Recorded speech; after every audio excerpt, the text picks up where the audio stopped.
Stay tuned, because Stairway to Stardom is next with Frank Massey.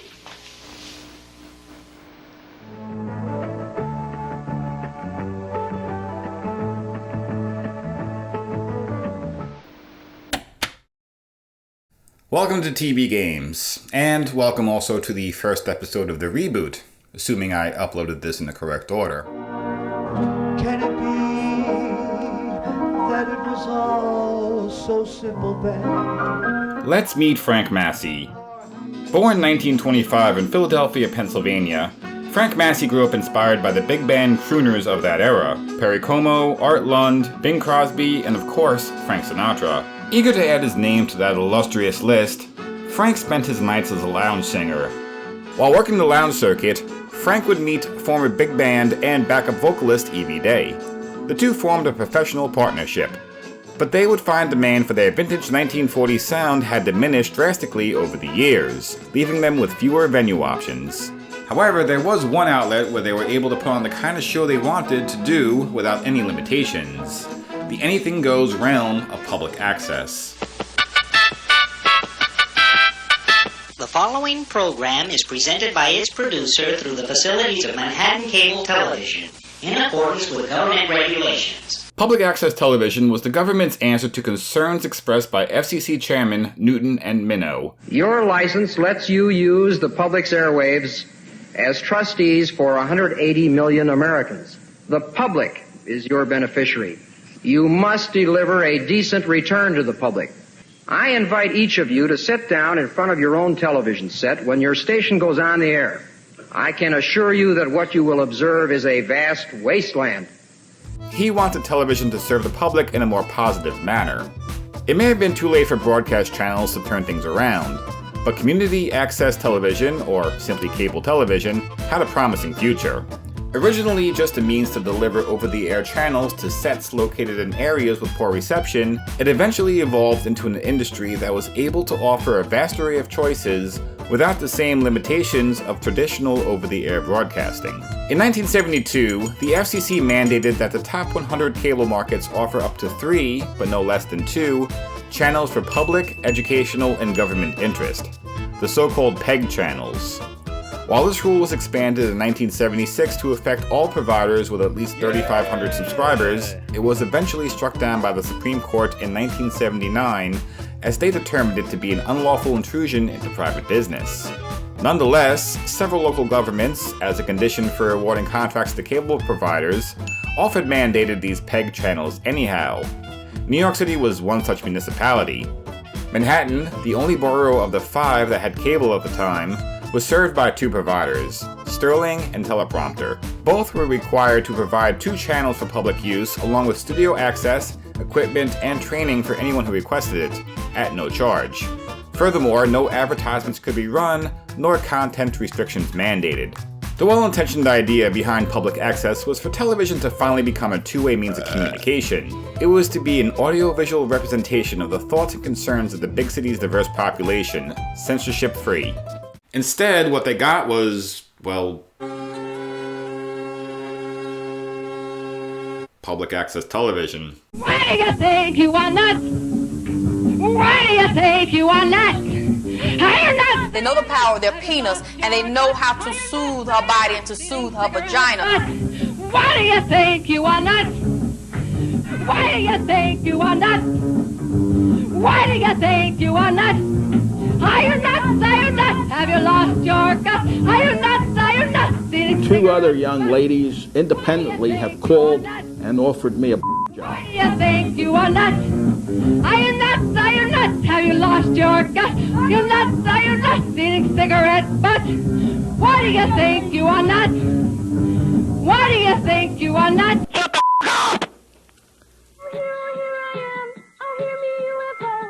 While it's embarrassingly easy to throw together a manipulatively edited worst of public access montage, it would be irresponsible to imply that public access was nothing more than a cesspool of lunacy.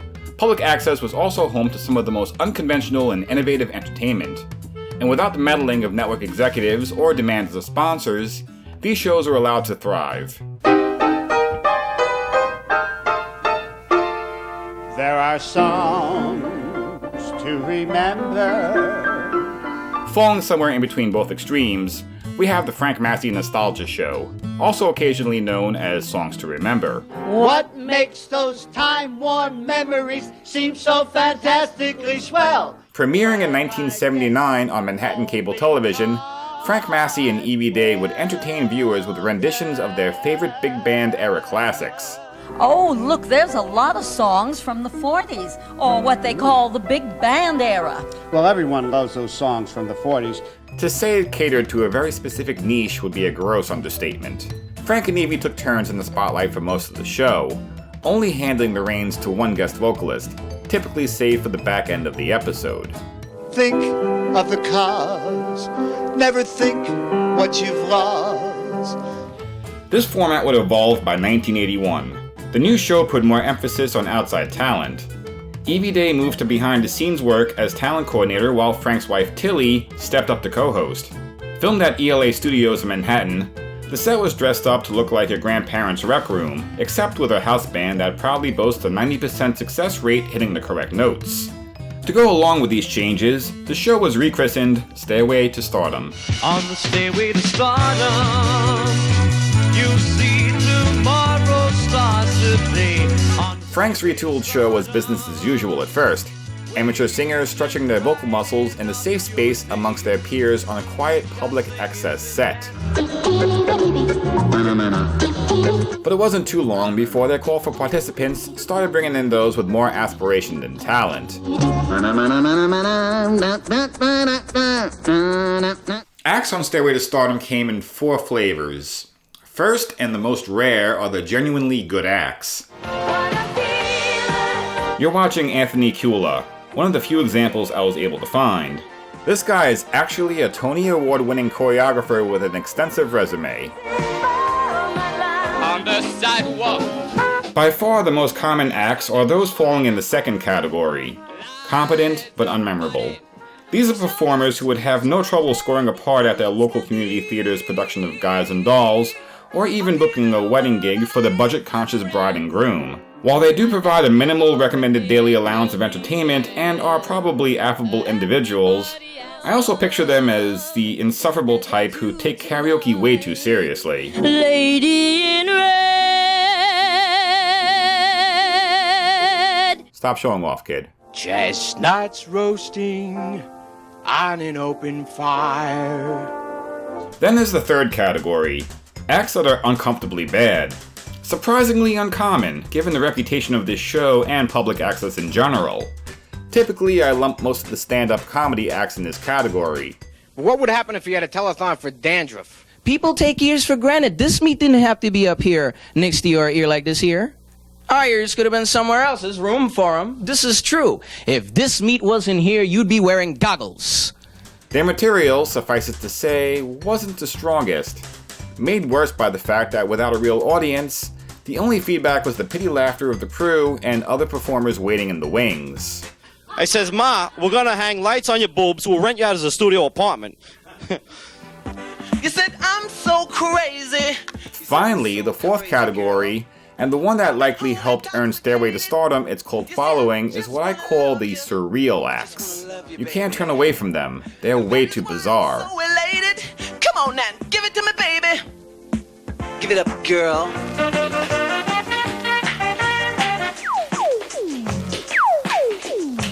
For some reason, Stairway to Stardom played host to a lot of dancers. Granted, many of these performers are young dance students who jumped at the chance at performing a recital for a slightly larger audience.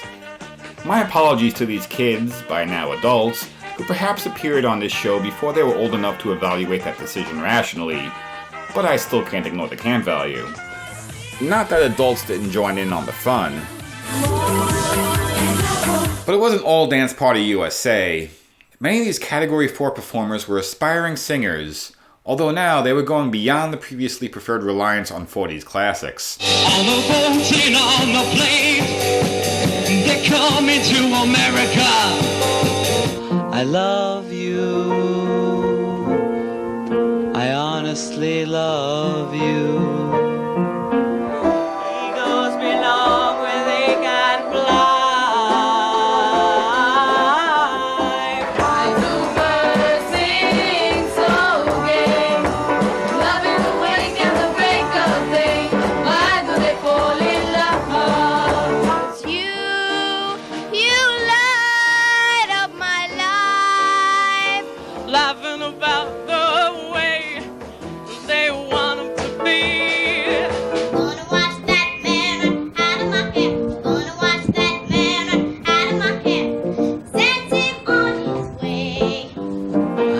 not trying to make you feel uncomfortable. Gotta find my corner of the sky.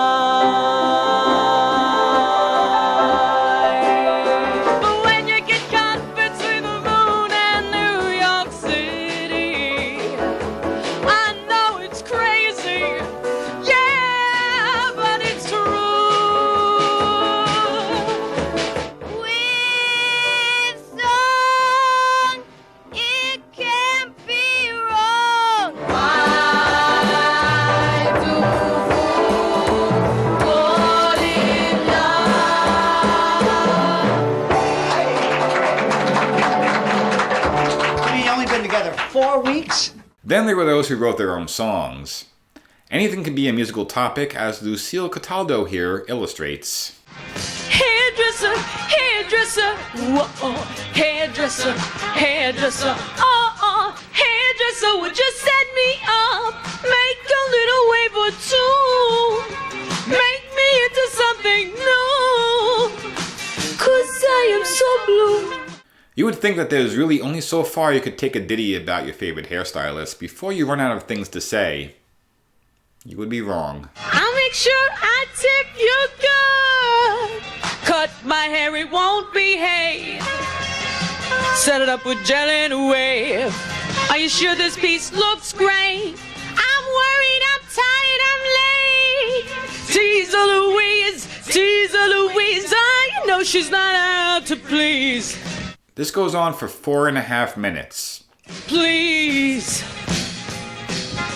please, please, hairdresser, hairdresser, whoa.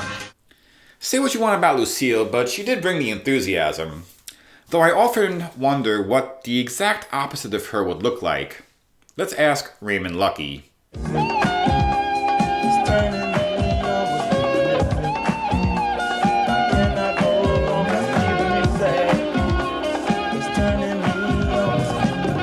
Raymond, how do you wind up this yo-yo?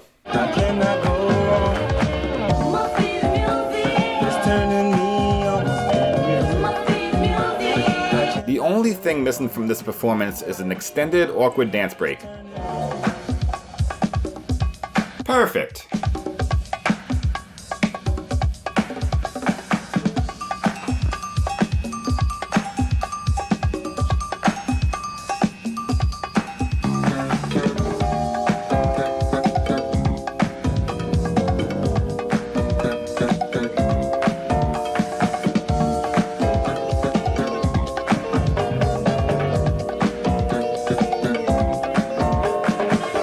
Okay, whew.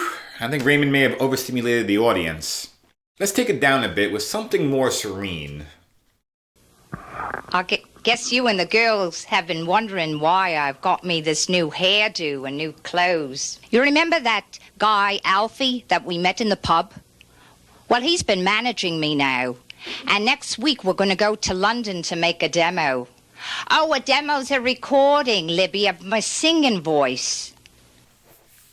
What the hell is going on? Just sing your song. Information. Give me long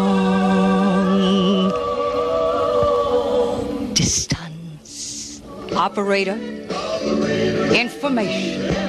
Please, give me Jesus on the line. Don't worry about the money. I will pay the cost. Give me another line. I'm calling from the heart. Operator. Information. Give me Jesus on the line. Oh, give me Jesus. Oh, on the line. I don't know about that one, Gloria. Frank, what do you think? I thought this little skit you did was very unusual. Don't you think so? I agree. How about one more song? Something a little less overacted. Here's Precious Taft. Loving you is easy 'cause you're beautiful.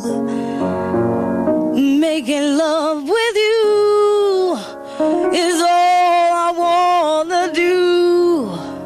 Okay, not bad. She's not spinning chairs on The Voice anytime soon, but I could see her in some piano bar holding her own. Why did I add her to this block? All right, why don't you do a monologue for us? Okay. That first year at the hutch when I loved you, that we'd have children. And he was the reason. He was what it all meant. And he was always very, very bright. And sometimes he was cinnamon. And when he was cinnamon when I hugged him. And he was always equal parts you and me. That's why I loved him. And now the thought of that child curdles me. Oh, Lord! I only thank the benevolent God for being wiser than me. Because if a son existed now, I swear, I'd bash his brains against the goddamn radiator! Okay, that was a little uncomfortable. Let's take a short break. Hello. Hope you're enjoying the show. How would you like to appear on Stairway to Stardom? I come in contact with so many talented young people whose main ambition is to get into show business. If you can sing, dance, do comedy, magic, drama, play an instrument, anything at all, you can appear on Stairway to Stardom. You deserve to be seen by producers, casting directors, and booking agents, not to mention your own friends and family. Now here's the number to write to. You can be featured on this popular cable TV show. And maybe next week, we'll be watching you. Thank you, Evie. Way Europe. No lie. Tell them again, EJ, what are they? Stairway to Stardom had all the amateurish trappings of other public access shows. Needless special effects, a noticeable absence of blocking, primitive character generator text, and microphones that were way too hot. But this all seems to fit well with the motley crew of entertainers over which Frank and Tilly presided. It is a tragedy I haven't the time to show you all my favorites. But if this level of kitsch is your cup of tea, check out the Stairway to Stardom channels on YouTube or the Internet Archive. It'll provide you hours of entertainment. Stairway to Stardom churned out episodes until 1992 for an astonishing 13-year run. And the only reason Frank Massey had to end production was strictly budgetary. He paid studio time out of his own pocket and was no longer able to foot that bill. Let me entertain you. Frank Massey may have not gotten to the top step of that stairway, but you wouldn't know it by the way he speaks. Through his show, he shared this positive attitude with others like him, determined hopefuls doing what they loved. And sure, we poked some fun, but I have to give these acts credit for having the courage to give their dreams a chance to live, even if only for a few minutes. Granted, many of them were in for some long climbs, but Stairway to Stardom gave a platform to those who would otherwise have nowhere else to test out their craft. Frank Massey passed away in 2013 at the age of 88. But thanks to fans, his legacy and that of Stairway to Stardom will live on forever. Have a real good time.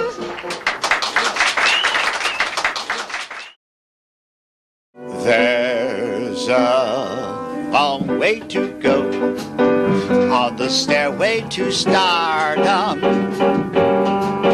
And you'll fight for each step that you take, 'cause that's the price you pay. And never look back down the stairway to stardom. You can't ever allow anything to stand in your way.